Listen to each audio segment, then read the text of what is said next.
হার না মানা ইরানেরই জয়। এই যুদ্ধে ইসরায়েলে নিহত ৩০ জন, আহত ৩,০০০। ইরানে নিহত ৯০০, আহত ৪,০০০ মানুষ। মার্কিন গোয়েন্দা তথ্য, ইরানের পারমাণবিক স্থাপনার তেমন ক্ষতি হয়নি। যুদ্ধবিরতির ঘোষণা দেয়নি ইরান। ইরান ও ইসরায়েলের মধ্যকার ১২ দিনের যুদ্ধ থেমেছে। ইসরায়েল নিজেদের বিজয়ী দাবি করে উল্লাস করছে। মার্কিন প্রেসিডেন্ট ডোনাল্ড ট্রাম্পও কৌশলগত জয় দাবি করেছেন। তবে মার্কিন গোয়েন্দা সংস্থার তথ্য বলছে, ইরানের পারমাণবিক কর্মসূচি ধ্বংসের লক্ষ্যে চালানো যুক্তরাষ্ট্রের হামলা কার্যত ব্যর্থ হয়েছে। এই যুদ্ধে ইরান একাই ইসরায়েল ও যুক্তরাষ্ট্রের সঙ্গে লড়েছে। শেষ পর্যন্ত তারা হার মানেনি। মার্কিন হামলার পর খোদ ট্রাম্পকে এই যুদ্ধে রাশ টানতে হয়েছে। সে হিসেবে এই যুদ্ধে ইরানেরই জয় হয়েছে। কোনো যুদ্ধেই হতাহতের সংখ্যার সঠিক হিসেব পাওয়া যায় না, আর কোনো দেশের সরকারও এই প্রকৃত সংখ্যা প্রকাশ করতে চায় না। আন্তর্জাতিক গণমাধ্যম ও পর্যবেক্ষণ সংস্থার দেওয়া তথ্য অনুসারে ১২ দিনের এই যুদ্ধে ইরানে প্রায় ৯০০ জন নিহত হয়েছে, আর আহত হয়েছে প্রায় ৪,০০০ মানুষ। আর সিএনএন বলছে, ইসরায়েলে এই যুদ্ধে নিহত হয়েছে ৩০ জন, আহত ৩,০০০। হতাহতের সংখ্যা বিবেচনায় নিলে এই যুদ্ধে ক্ষতিগ্রস্ত বেশি ইরান। ধ্বংসযোগ্য বিবেচনায় ইরান ব্যাপকভাবে ক্ষতিগ্রস্ত হয়েছে। ইরানের ক্ষয়ক্ষতি।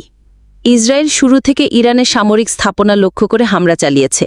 ক্ষেপণাস্ত্র যাতে ছুটতে না পারে সেই লক্ষ্য ক্ষেপণাস্ত্র উৎক্ষেপণ যন্ত্র ধ্বংস করে দিয়েছে ইসরায়েল। ইসরায়েলের দাবি অনুসারে ইরানের প্রায় ১৫০ ক্ষেপণাস্ত্র উৎক্ষেপণা যন্ত্র ধ্বংস করেছে তারা। এছাড়া শেষ দিকে একের পর এক বিমানবন্দরে হামলা চালিয়েছে ইসরায়েলের প্রতিরক্ষা বাহিনী আইডিএফ। যুদ্ধবিরতির আগ মুহূর্তে ৬টি বিমানবন্দরে হামলা চালায় তারা। এছাড়া ইরানের রাজধানী তেহরানে বিভিন্ন মন্ত্রণালয়ের কার্যালয়েও হামলা চালিয়েছে তারা। হামলা হয়েছে ইরানের রাডার ব্যবস্থা, স্যাটেলাইট সেন্টার এবং সামরিক বাহিনীর বিভিন্ন ঘাঁটিতে। এদিকে হামলা শুরু থেকে ইসরায়েলের লক্ষ্য ছিল ইরানের পারমাণবিক স্থাপনাগুলো।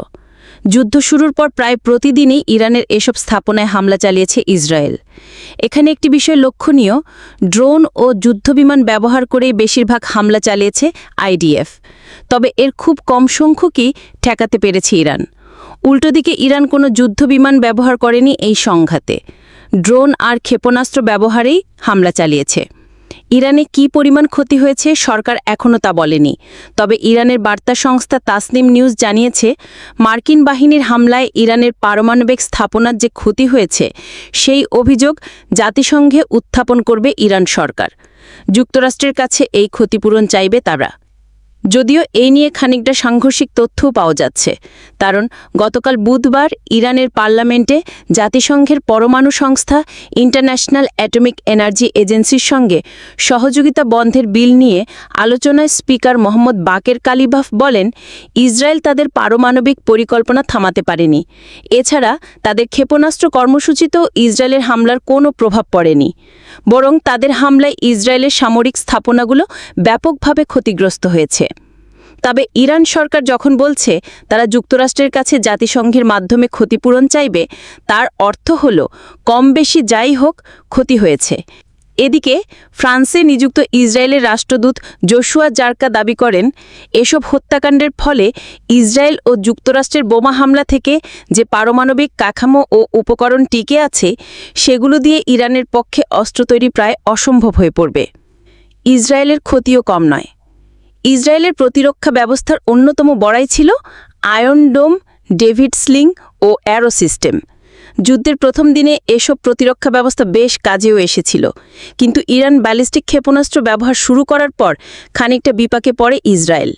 দেশের জ্বালানি সংস্থান, বিদ্যুৎ সরবরাহ ব্যবস্থা এবং সামরিক স্থাপনাও বেশ ক্ষতি হয়েছে তেহরানের হামলায়। ইরান মূলত দুটি শহরে বেশি হামলা চালিয়েছে, তেল আবিব ও হাইফা। জেরুজালেমকে রাজধানী ঘোষণার আগে তেল আবিব ছিল ইসরায়েলের রাজধানী, ফলে অনেক গুরুত্বপূর্ণ স্থাপনা সেখানে রয়েছে। এছাড়া হাইফাতে ইসরায়েলের একটি গুরুত্বপূর্ণ নৌঘাঁটি, বেশ কিছু তেল শোধনাগার ও বহু রাসায়নিক কারখানা আছে। মূলত এসব গুরুত্ব বিবেচনা নিয়েই হামলা চালিয়েছে ইরান। তবে সামরিক স্থাপনা কতটুকু ক্ষতি হয়েছে সেই তথ্য প্রকাশ করেনি ইসরায়েল। এছাড়া ক্ষয়ক্ষতির চিত্র প্রকাশ করতে মন্ত্রীর তরফ থেকে সাংবাদিকদের নিষেধ করা হয়েছে। অনেক এলাকায় সাংবাদিকদের ঢুকতেও দেওয়া হয়নি। তবে বার্তা সংস্থা এএফপি বলছে, আইডিএফ যতটুকু স্বীকার করেছে সেটাও কম নয়। এই বাহিনীর তথ্য অনুসারে অন্তত 50টি সফল হামলা হয়েছে ইসরায়েলে। এদিকে ইরানে ক্ষেপণাস্ত্র হামলায় কতটা ক্ষতি হয়েছে তার তথ্য উঠে এসেছে ক্ষতিপূরণের আবেদনে।